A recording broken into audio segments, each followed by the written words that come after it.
नमस्कार प्रिय दर्शकों, आज के इस विशेष कार्यक्रम में हम बात करने वाले हैं तुला राशि वालों के लिए कैसा रहने वाला है मंगल का राशि परिवर्तन।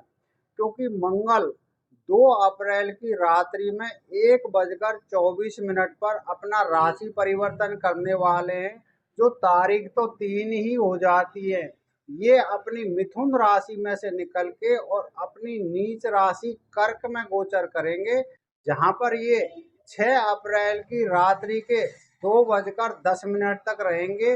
जो तारीख 7वीं हो जाती है, उसके बाद में ये सिंह राशि में चले जाएंगे। तुला राशि वालों के लिए मंगल इनके द्वितीय यानी कि धन भाव के स्वामी और सप्तम भाव के स्वामी होकर के और 3 अप्रैल से इनके दसम भाव में गोचर करेंगे। और दसम भाव में मंगल दिग्बल प्राप्त होता है, यहाँ पर इनको काफी बल मिलता है। मंगल से हम कई चीजों का विचार करते हैं, जैसे हमारे साहस का विचार मंगल से ही किया जाता है। हमारा जो पराक्रम होता है उसका विचार भी हम मंगल से ही करते हैं। हमारा आत्मविश्वास, छोटा भाई, हमारे जमीन जायदाद के जितने भी मामले होते हैं, प्रॉपर्टी से जुड़े जो अचल संपत्ति होती है, इन सब का विचार मंगल से ही किया जाता है। मंगल से ही हम पुलिस, मिलिट्री जैसी सर्विस का विचार करते हैं। क्योंकि जिनका मंगल बहुत बली होता है, ऐसे व्यक्ति ही आपको पुलिस और मिलिट्री में देखने को मिलेंगे या फिर पहलवानी करते हुए नजर आएंगे। जब दसम भाव में मंगल आपके गोचर करेंगे तो इसका आपके जीवन पर विशेष प्रभाव पड़ने वाला है। दसम भाव में मंगल काफी बली होते हैं, इसलिए धन भाव का स्वामी और सप्तम भाव का स्वामी को जब दिग्बल प्राप्त होगा तो वो आपके लिए काफी विशेष लाभ देने वाले हैं। धन भाव का स्वामी जब आपके दसम भाव में गोचर करेगा तो आपको अनेकों रास्तों से धन प्राप्त होगा। व्यापार में आप काफी ऊंचाइयां छुएंगे। कैरियर में आपके प्रगति के योग बनेंगे। आपको पद, प्रतिष्ठा, मान सम्मान सब कुछ मिलने वाला है। कब? मंगल के गोचर काल में। पुलिस वालों को प्रमोशन के योग बनेंगे। यदि आप पुलिस में या फिर मिलिट्री में नौकरी करते हैं तो यहाँ आपके इस गोचर के दौरान प्रमोशन के योग बनेंगे। आपको उच्च पद प्राप्त हो सकता है। सरकार से आपको विशेष लाभ मिलने वाला है। राजनीति में लाभ मिलेगा। दसम भाव पिता का भी भाव है, इसलिए ऐसे जातक को पिता से भी लाभ मिलेगा और पिता की तरक्की भी होगी। शासन प्रशासन सत्ता का विचार हम दसम भाव से ही करते हैं। तो जो लोग शासन प्रशासन और सत्ता से जुड़े हुए हैं उनके जीवन में भी विशेष फायदा होने वाला है। आपका आत्मविश्वास बढ़ेगा। आप दुर्लभ से दुर्लभ यानी जटिल से जटिल कार्य करने के लिए काफी आतुर रहेंगे। दसम भाव में से जब मंगल अपने बैठे रहेंगे तो अपनी चतुर दृष्टि आपकी स्वयं की तुला राशि पर डालेंगे। और 13 अप्रैल को जैसे ही सूर्य मीन राशि में से निकल के और अपनी उच्च की मेष राशि में गोचर करेंगे तो वो आपके सप्तम भाव में आ जाएंगे। सूर्य आपके लाभ भाव के स्वामी होकर के और सप्तम भाव में जब उच्च के होंगे तो अपनी सप्तम दृष्टि से वो भी आपकी स्वयं की ही राशि को देखेंगे। तो यहाँ पे नीच भंग राजयोग भी हो जाता है, यानी कि जो कर्क राशि में मंगल नीच का हो रहा था तो उसका नीच भंग राजयोग भी हो गया। तो जब दोनों ग्रहों की दृष्टि पड़ेगी आपकी स्वयं की राशि पर तो आपको विशेष लाभ होने के योग है। जो हमने अभी बताया था, उच्च पद की आपको प्राप्ति होगी, निश्चित रूप से होगी। आपकी प्रतिष्ठा बढ़ेगी। समाज में मान सम्मान आपका इतना बढ़ जाएगा कि आपने सोचा नहीं होगा। लाभ के स्वामी जब उच्च के हो जाएंगे तो क्या होगा? लाभ ही लाभ है। जिधर हाथ डालोगे लाभ, उधर हाथ डालोगे लाभ। लाभ भाव का स्वामी आपका मित्रों का भरपूर सहयोग मिलेगा आपको आगे बढ़ाने के लिए।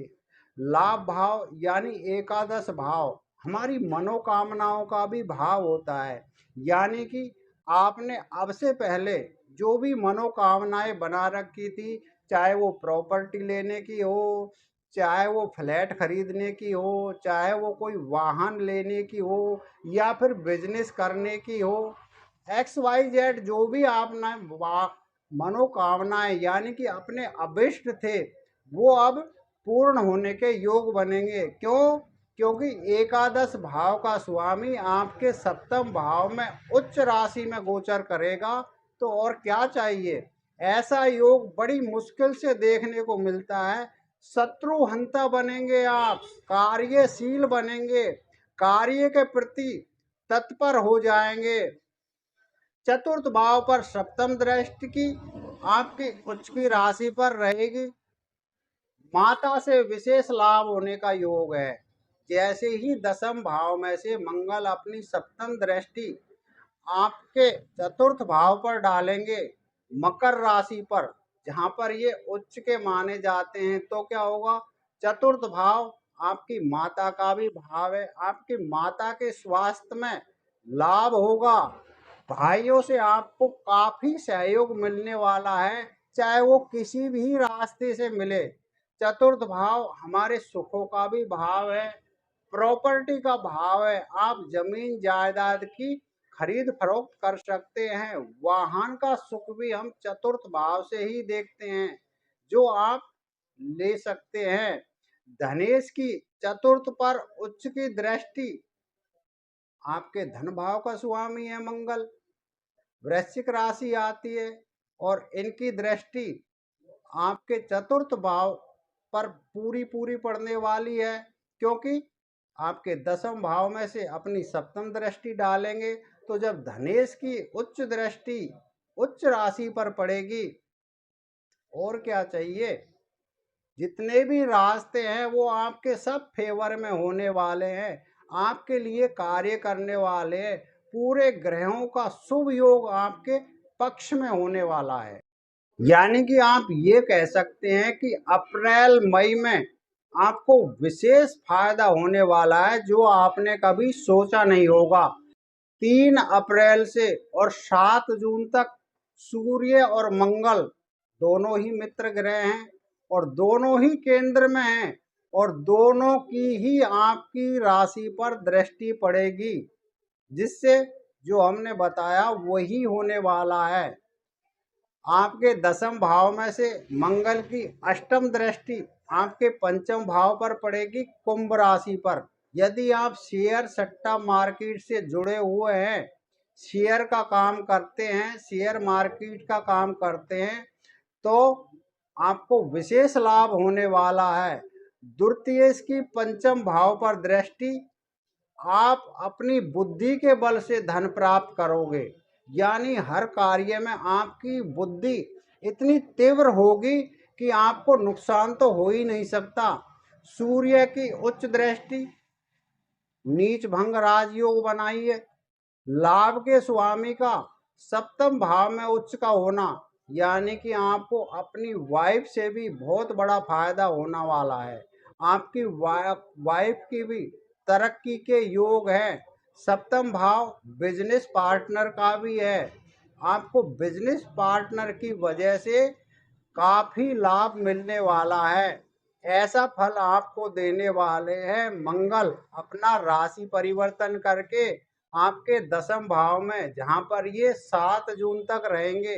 और भी इनसे अच्छी बातें हैं, शनि महाराज भी आपके फेवर में आ रहे हैं, आपके छठे भाव में संचार कर रहे हैं 29 मार्च से।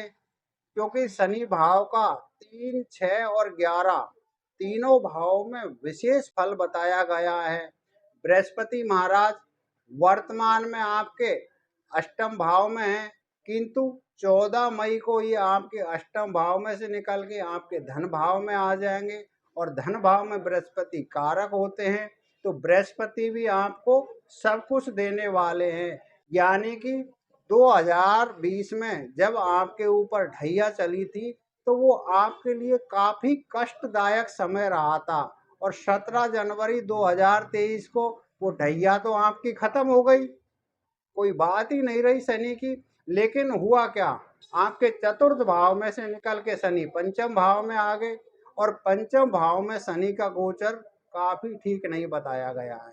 वो समस्याएं उत्पन्न करते हैं, बस थोड़ा सा कुछ फर्क पड़ता है जो हल्का सा लाभ का योग बनता है। किंतु तीसरे और छठे और 11वें तीनों भावों में जब भी शनि आते हैं जिस भी जातक के लिए, तो उनके लिए धन की वर्षा कर देते हैं।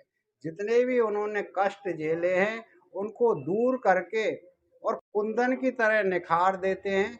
ऐसा ही लाभ तुला राशि वालों को शनि देने वाले हैं, ऐसा ही लाभ तुला राशि वालों को बृहस्पति देने वाले हैं, ऐसा ही लाभ मंगल देने वाले हैं, और ऐसा ही लाभ जब 13 अप्रैल को सूर्य आपके उच्च के होकर के और सप्तम भाव में आ जाएंगे तो वो देने वाले हैं।